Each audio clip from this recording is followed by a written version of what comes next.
Team USA basketball went 8-0 undefeated through the Olympics and won themselves their third straight gold medal in Olympic basketball. I actually want to get into, of all things, first Jerry Colangelo, who threw, I think, some unintended shots at international basketball in terms of his quote, "get their acts together." So Jerry Colangelo, who works highly up in the managing director of Team USA basketball, pretty well respected amongst executives in the basketball front office world.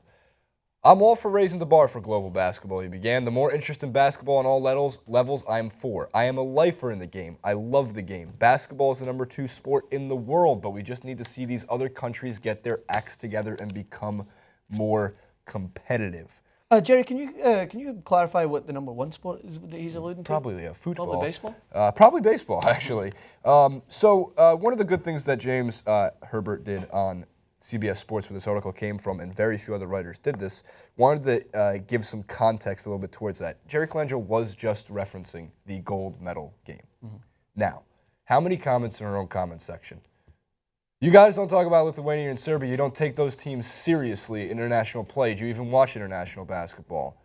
You got blown out by 30 points, the second largest margin by a Team USA basketball blowout since the '92 Dream Team, who blew out their gold medal game by 32 points. Kevin Durant absolutely shredded your entire team. One player and shredded your entire team. And the defense was astounding. This is supposedly the best threat to the United States in terms of international play, and you put up two 14-point total quarters, 28 points from the beginning of the second quarter to the end of the third." I'm not trying to really dismiss Serbia as a team. What I'm trying to dismiss is the amount of sheer criticism for a team that did not lose a game, who might have looked iffy at times and will unfairly get compared to the '92 and 2008 teams because they were better teams overall. They just dominated once again. Whether you see it or not, 8-0 is 8-0. Does it really matter how you get there is the big question I want to ask. Absolutely not. It matters how you get there when you have the trophy at the end, because there's nothing else to discuss. That's why it matters at the moment, is the media outlets don't have as much of a draw off. They're just like, "Yep, they won. It's 8-0 again. We're another gold medal champions." Carmelo Anthony gets a little bit emotional, which I will touch on. I loved that interview. But it's more intriguing if you happen to get, get people saying, "Oh, are they better than the '92? Are they losing a step? Is the world getting better?" And the question is, no, they're not. No, the answer is sorry, no, they're not better on that team. But taking into consideration how many players didn't go, if LeBron James, Steph Curry, Chris Paul are there, I'm pretty sure that they don't even come this slightly close to struggling. The only reason people are giving this more substance is because I think it was a 3-point win they had over Serbia in the initial game, and they made a preview video to make the gold medal game somewhat more interesting. It was a preview video that said, "And then they meet again for the gold medal, the rematch." It's because they need to draw in the audience, because you don't draw it like USA women's basketball, right? I'm not a huge fan in general, right? But I watched, there was no hype, because they were just dismantling teams. Right. The gold medal match was probably on a few more TV screens around the world because it was closer. Right. So they had to make it closer. And those media analysts, I wouldn't be surprised if they're being told, pick apart some flaws. See what you can see. See what you can take apart from this team. When the real point of view that you have to take into consideration is, yes, the world is getting better. But you know who's also getting better? The United States. Because they're developing players who are second string. Not all of them are second string, but the majority of them still would not play if you had the full A class come in. That's all I'm saying. And they still were able to win. I could find something from NBA player himself. Brandon Jennings tweeted this out about Harrison Barnes. I feel terrible for Harrison Barnes. Harrison Barnes is still a NBA champion, and he's now also an Olympic gold medalist. And Brandon Jennings tweets out, "Harrison Barnes has been wearing his warm-up the whole Olympics. Damn. Still played 6 minutes. He got a bucket. He shot 50%. If I have the right box score in front of me, I believe that technically Harrison Barnes was 50% in the gold medal game. I don't have the bench. Shooting. I don't have the bench in front of me. Regardless, Kevin Durant was 10 of 19 for 30 points. He was 5 of 11 from 3. He dished out 4 assists, 3 rebounds. I mean, he absolutely dominated. The NBA's most favorite player, Kevin Durant. That's sarcasm. Will he fit into the Golden State Warriors? That's sarcasm, by the way. Yeah, he'll be fine with the Golden State Warriors. Let's talk about Carmelo Anthony for just a second. Carmelo Anthony got very, very emotional when he won his third gold medal. And all credit to you, Carmelo Anthony. You're probably one of the greatest Team USA basketball players of all time. We kind of had that conversation before. And you've won now 3 gold medals and a championship at Syracuse University.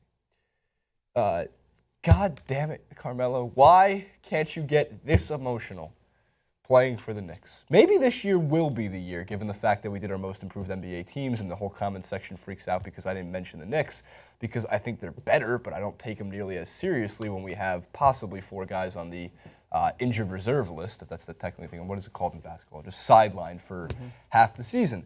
But Carmelo Anthony does deserve the credit for being the leader of Team USA basketball for this team. He did do it. He did lead this team. He was a leader on the 2012 team in London, too. And it's unlikely that he's going to come back in 2020. But you know who might come back in 2020, who has not counted it out? LeBron James. Interesting. LeBron James said he's been watching the whole time, and he was on Twitter a couple times stating how much he I think he does miss it. I think it's something that he needed to, recover after his championship. On top of that, Kyrie Irving, talk about a amazing year-round success for him. Olympic gold medal on top of winning a championship with the Cleveland Cavaliers. Like, these guys don't get a break. They're treating it now. It's like a full-year sport. Yeah. And as international basketball becomes more and more important, and the FIBA World Cup comes around in 2018, you're going to see the same thing for at least some of the players. I wonder what the hangover effect will be. Yeah. Will some of these guys come into the season tired, or now are they just going to go vacation, party for 2 months, and enjoy some time? What's worrying about it, Jason, is that they don't have a lot of games to play in the NBA season, so they might miss a majority of the season if they miss 5 or 6 games at the start. There's only 159 million games to play in the general season. There's 99, so 82 total, and then there's at most they can 16. Relax. They can take out 10, maybe relax for the first 10 games of the season. They've still got another 90 to play. Either way, I wanted to get back to your point on Carmelo. Most 28, sorry, before I get yelled at, not 60. You can play up to, I think, 28 games in the playoffs. I want to get back to the point on Carmelo and say that I disagree. I don't think that the passion that he showed in that should be related to the NBA, because I think it was far broader than that. I don't think it was. I know, look how great he is when we throw amazing talent around him. I know, but I don't think it was anything to do with basketball. If you listen to these words, there was no basketball mentioned. Oh no, I think it's a part of it, and I'm being a little harsh on Carmelo, even though I do like Carmelo. No, I understand it, because it's the go-to. Why can't you get this worked up and deliver us a championship? I mean, it's one of those things where it does back up the argument to those who have said the Knicks never put superstars around Carmelo. Look what happens when you put superstars around Carmelo Anthony. And to their point, it does technically check out. Your logic's valid on that.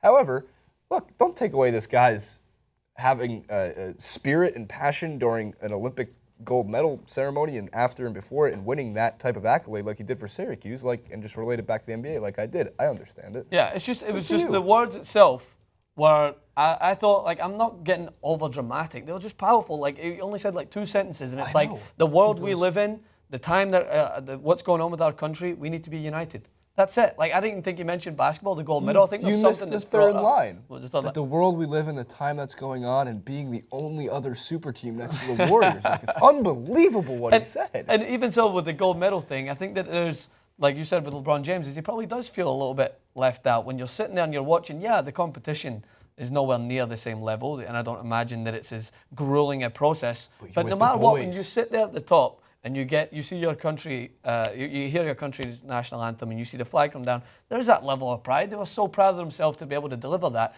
The United States won the first gold medal of the Olympics, and they won the last gold medal of the Olympics. So something that an NBA championship doesn't hold to that. It is still bigger. I still believe it is, but you're not doing it for your country. There's something about that passion, that level of commitment to your country. Cleveland. You're doing it for Cleveland, for what is it called? The city? The place? The land. The land. The land. Christ, I said every other word. The city. The city is Golden State, actually, now that you mention it. The city. The city. The land. City, all right, bear with me. But anyway, powerful words from Carmelo. It's interesting to see the guy who had the most serious face throughout the whole competition be the one that got emotional towards the end. He's not a morning person, guys. Don't Snapchat Mello in the morning. What a great radio show, though. Mello in the morning with Carmelo Anthony. Jesus. Oh, fire. Comment below. Team USA basketball 8-0, second largest margin of victory in a gold medal game since the '92 team. Yes, it's not that bad. Reds_Maxwell, Jason Dreamer 91. Follow the links in the description to all of our other platforms as well.